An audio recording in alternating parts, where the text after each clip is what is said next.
Yesterday some of you found it too heavy. So today we'll begin with a story. There, see, I already see smiles.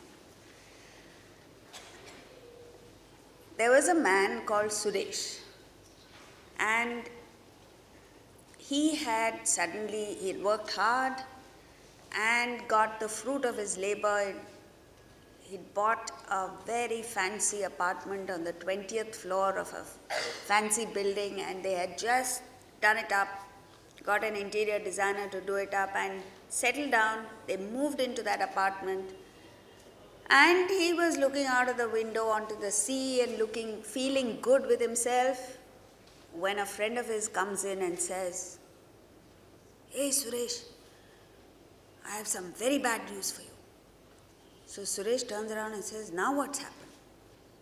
He says, your daughter, she met with an accident. She was taken to the ICU of hospital, and the doctor says very slim chances of her pulling through. And this man was so distraught, got so agitated, that he jumped out of the window on the 20th floor of his own apartment. And as he came tumbling down, he went past the 10th floor, and suddenly it occurred to him, he says, "But I don't even have a daughter." And then he was about to land, and he says, "But I'm not even married to have a daughter." Before he knew what was happening, he's finished. Now what do you learn from this? The suffering was very, very real. The trauma was very real. The consequences of the actions that he took as a result of that trauma was all real. But the cause was imaginary. And friends, this is what our life is all about. What the masters tell us is, all of us are suffering, less or more. The type of suffering we go through is different, but there is one thing in common with all our suffering, and that is the cause is imaginary. So what the masters tell us is, if you are suffering for something real that has happened, it is justified, it makes sense. But you're suffering for an imaginary cause, it is nothing short of madness. And that's why throughout the Shastras he refers to us as Mudhaha, Vimudhaha. Mudha means fool. Vimudha, Visheshena Mudha means super fool. This is true not only in the absolute sense, this is true even in the relative. That's why they say Maya, they call it Maya. Maya is something that is not there, doesn't exist. This Maya illusion, in this Maya, what happens is the suffering is very real, but the cause is all imaginary, it's illegitimate, it has no substance. So this is true in the absolute sense. But even in the relative, it works. You imagine enemies. The backdrop of the Gita is the Mahabharata war.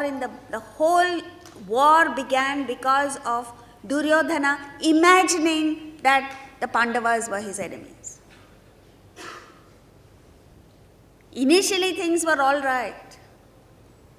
And then when the seed of doubt and suspicion and ill will, ill feelings came in, he made enemies out of a man like Yudhishthir, God's good man, who even through the battle, before the Mahabharata war started, when they were being hounded by Duryodhana, one of their other enemies caught hold of Duryodhana and made a complete fool of him.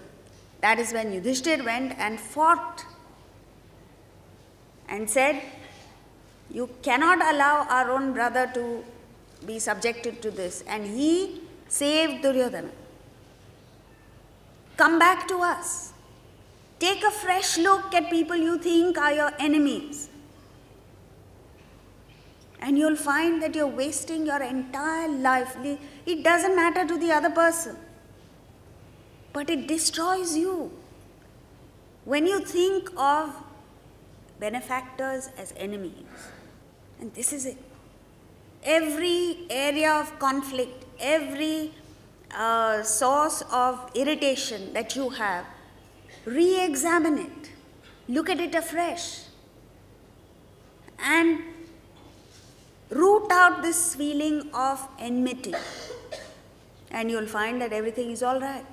You don't have to make a special effort with people. The effort needs to be made within you, in your own mind.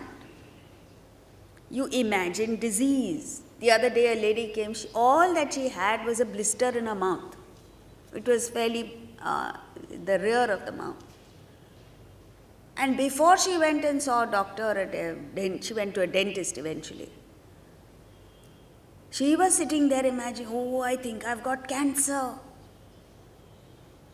And the first thing the doctor said is, had you had cancer, it wouldn't have been so painful. It's the blister that pains. The cancer doesn't pain, at least not initially. You imagine all kinds of fears. One person is afraid of flying, another person is afraid of the dark, third person is afraid of ghosts, fourth person is afraid of brother-in-law. Someone or the other you're afraid of. Again, these fears are imaginary. You're imagining losses where there are nothing. You imagine you have certain assets which you never had, and then you cry over their loss. Both the possession of the asset is imaginary and the loss is double imaginary. You imagine wealth also. Now, there's a gentleman here, every few days he sits down and calculates what he's worth, depending on the stock market. So when it goes up, he is excited. It's all notional value. It has no real sense. Like a visitor from the United States who had come here during the IT boom, and somebody asked him, he said, what is wrong, what's happening in the stock markets?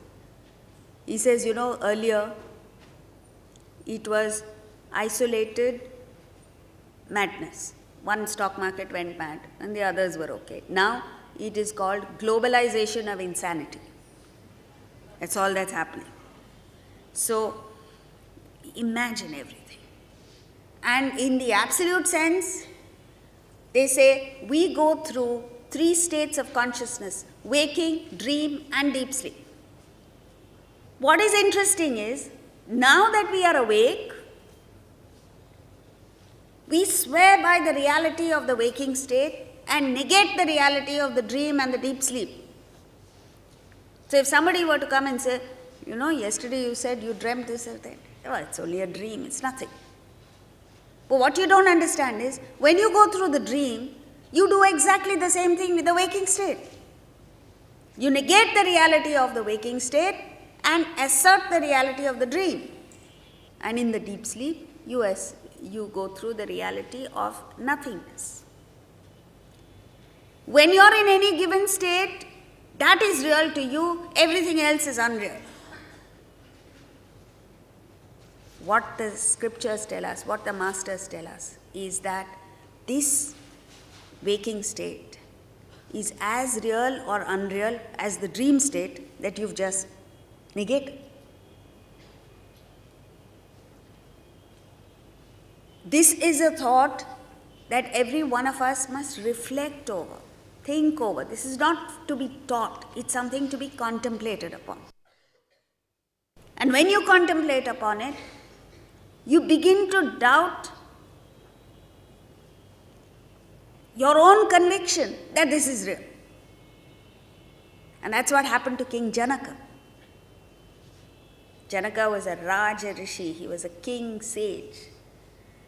And he reached the state of realization in and through his kingship. So one night he dreamt the king who was living in opulence, dreamt that he was a beggar. And when he woke up from the dream, he broke out into a sweat, not at the thought of the beggar, But he wasn't sure whether he was the king who dreamt that he was a beggar. If that is so, it's not so bad. But he wasn't sure that he is not the beggar, now dreaming that he is the king. Which of the two is real? Because both seem equally real. And so he called all his ministers, all the wise people of the state, and asked them the question, am I the king? Am I the beggar? Nobody had an answer. And then he sent messengers out into the state. He said, somebody must know. And the great sage Ashtavakra was the only person who had the answer. So when the messengers went there, he said, I'll appear in court and I'll answer the king myself. So on the appointed day, the sage Ashtavakra appeared in the court of King Janaka. And Janaka asked the question all over again. It was as real to him as the moment when he woke up. He said, I dreamt that I was the beggar. Now what I need to know is, am I the king who dreamt that he was a beggar, or am I the beggar who is now dreaming that he is king? Has this ever occurred to you? Has this question occurred to you? If it did, then you're a philosopher. Otherwise, as we're talking about, you'll say, oh, what's next? And Ashtavakra answered, and that's the truth. He said, you are neither King Janaka, nor the beggar, and you are certainly not the deep sleeper. You're none of these. You are yourself. You belong to the fourth plane of consciousness. And then it occurs to you, it's only when you move out of these three, it's only when you have a panoramic view of all three states of consciousness simultaneously that you really know the reality. If you know only one, you know nothing. And therefore that fourth plane of consciousness is called Turiya. Turiya means literally fourth. And Shankaracharya, in the text Atma Buddha, his own composition, Atma Buddha literally means knowledge of the self. The invocation is something that was taught to children. Every generation of Indian were taught this. And thus it is that this philosophy, this knowledge of Vedanta was ingrained in the genetic code of every Indian. That is why even till today, in spite of the degeneration, we are still maintaining some basic sattvic gunas, without which our entire civilization would have been destroyed. So everyone, what is this? The invocation. Pratasmarami rudhi samspuradaatmatattvam Satchit sukham paramahamsa gatim turiyam Yat swapna jagara sushuptam aveti nityam Tad brahma nishkalamaham Nacha bhuta sangaha. Pratasmarami, the moment you wake up, you should repeat this with the knowledge of what you're repeating. Early in the morning, I meditate on that Atman. Where is it? It's shining in your own heart, which is Sat Chit Sukham, existence, knowledge, bliss. The supreme goal, Turiyam, the fourth.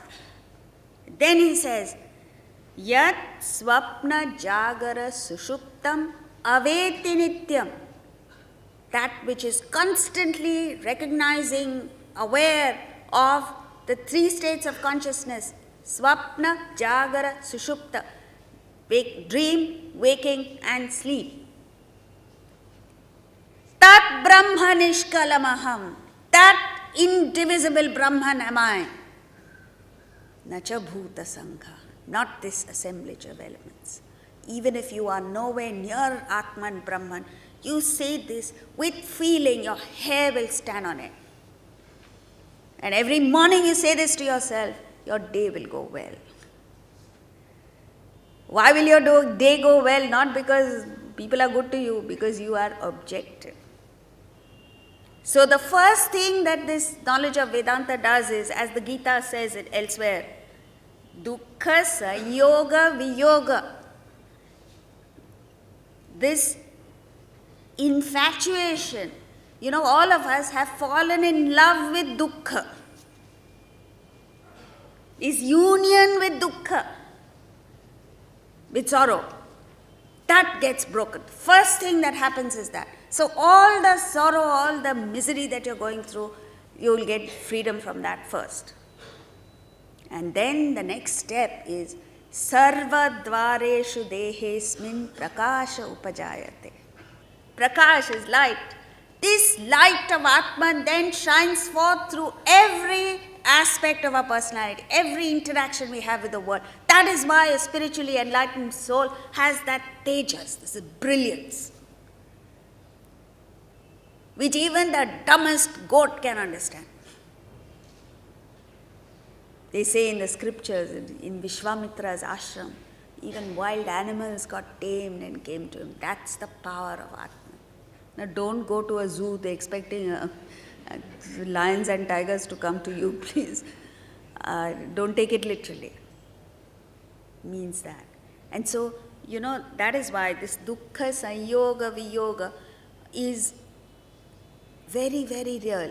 When everyone goes through the pairs of opposites, joy, sorrow, profit, loss, honor, dishonor.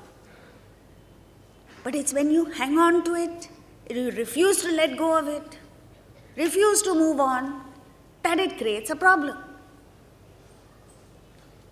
I don't know whether you've seen professional cooks, what they call as Maharajas. Why they call them Maharaj, I have yet to figure out. But anyway, when they cook, they just pick up a hot thing and keep it down. And you wonder how they don't get burnt. The secret of their this thing is, anything hot, you touch it momentarily and let go of it, nothing happens to you, however hot it is. But you don't know how to contact it, and you touch it for longer than is necessary, and you get burnt. And that is the thing. Dukkha sanyoga. When sorrow comes to us, we fall in love with it, we hang on to it, we don't want to let go of it. You get attached to sorrow. Such a person can never be helped. But, like the Maharaj with the hot stuff, when the sorrow comes, yes, you feel it, and you feel it deeply. But you must move on. Or at least allow the sorrow to move on. One of the two things you need to do. If you don't, then